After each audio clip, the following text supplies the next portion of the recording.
जय जवान जय किसान। जय जवान जय किसान। साथियों, देश को ये नारा देने वाले लाल बहादुर शास्त्री जी अद्भुत सोच और उनकी दूरदर्शिता को दिखाता है कि किस तरह जब परिस्थितियां विपरीत हो तब वैचारिक क्रांति कैसे की जाती है।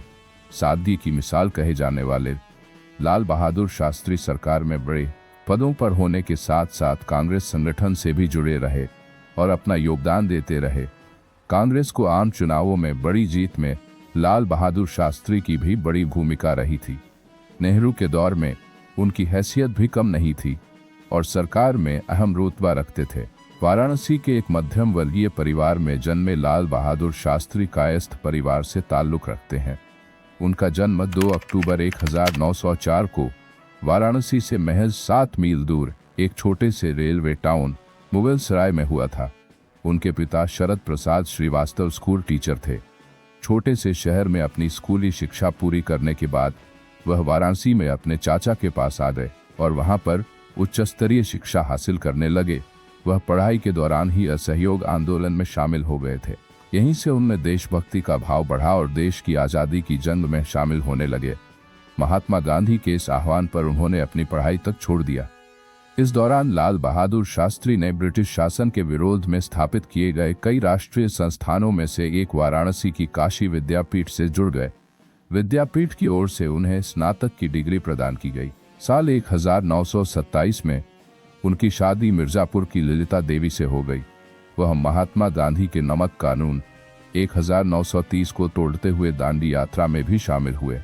ब्रिटिश शासन के खिलाफ जारी जंग में वह लगातार सक्रिय रहे और उन्होंने कई अभियानों की अगुवाई भी। इस दौरान वह कुल 7 सालों तक जेलों में रहे। लंबे संघर्ष के बाद जब देश को ब्रिटिश शासन से आज़ादी जब कांग्रेस की सरकार बनी तो उन्हें उत्तर प्रदेश का संसदीय सचिव नियुक्त किया गया और जल्द ही उन्हें प्रदेश का गृह मंत्री भी बना दिया गया। शुरुआती 3 चुनावों में जीत में अहम भूमिका उत्तर प्रदेश की राजनीति के बाद वह केंद्र की राजनीति में प्रवेश करते हैं और साल 1951 में वह नई दिल्ली आ गए। मई 1964 में तत्कालीन प्रधानमंत्री पंडित नेहरू के निधन के बाद लाल बहादुर शास्त्री ने 9 जून 1964 को देश की कमान संभाली थी। वह करीब 18 महीने ही भारत के प्रधानमंत्री रहे। छोटे से कद और बड़े इरादों वाले उत्तर प्रदेश के लाल बहादुर शास्त्री देश के दूसरे प्रधानमंत्री बने। देश की आज़ादी की जंग में महात्मा गांधी के साथ कदमताल करने वाले लाल बहादुर शास्त्री ने पीएम की पद तक पहुंचने से पहले पंडित जवाहरलाल नेहरू की कैबिनेट में कई अहम मंत्रालयों को संभाला था। उन्होंने विदेश, गृह और रेल जैसे मंत्रालयों में काम किया था।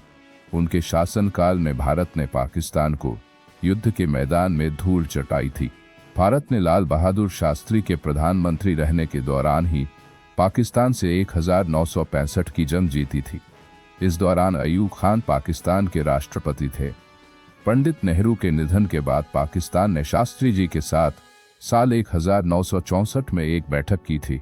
इसके बैठक के बाद शास्त्री जी और अयूब खान की मुलाकात हुई थी, जिसमें शास्त्री की सादगी को देखकर अयूब खान को लगा कि वह भारत से कश्मीर जबरन हथिया सकते हैं।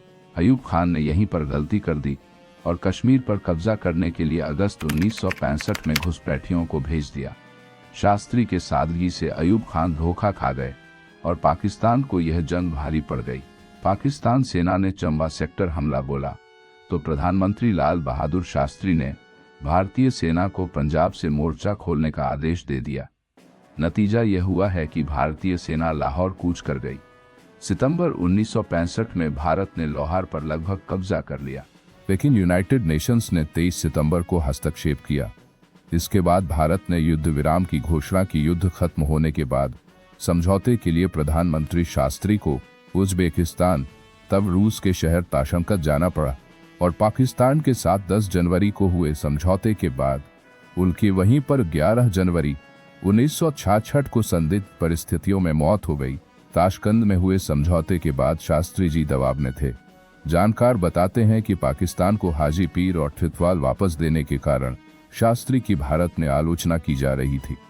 वरिष्ठ पत्रकार कुलदीप नैयर उस समय शास्त्री के मीडिया सलाहकार थे।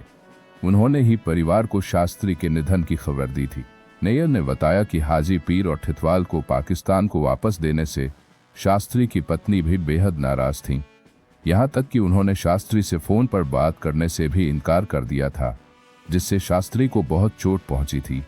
अगले दिन शास्त्री के निधन के बाद देश के साथ वह भी हैरान थी।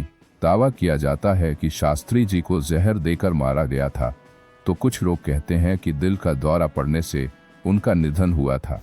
शास्त्री ने जंग और आर्थिक चुनौतियों के बीच प्रसिद्ध नारा जय जवान जय किसान दिया। साथ ही अन्न बचाने के मकसद से लोगों को एक समय का खाना नहीं खाने का आह्वान भी किया था। लाल बहादुर शास्त्री प्रधानमंत्री रहने के दौरान पीएम आवास में खेती किया करते थे। वो बेहद ही सामान्य जिंदगी गुजारा करते थे। वे सैलरी पर अपने परिवार का खर्चा चलाते थे। जिस समय वह प्रधानमंत्री थे तब भी उनके पास खुद का घर तक नहीं था। शास्त्री के निधन के बाद भारत सरकार ने देश के सर्वोच्च नागरिक सम्मान रत्न से नवाजा गया। शास्त्री ने जंग और आर्थिक चुनौतियों के बीच प्रसिद्ध नारा जय जवान जय किसान दिया। साथ ही अन्न बचाने के मकसद से लोगों को एक समय का खाना नहीं खाने का आह्वान भी किया था। तो दोस्तों, यह रहे लाल बहादुर शास्त्री। साथियों, ये वीडियो आपको कैसा लगा हमें कमेंट करके ज़रूर बताइए और हमारे चैनल को सब्सक्राइब कीजिए। जय हिंद, जय भारत, वंदे मातरम।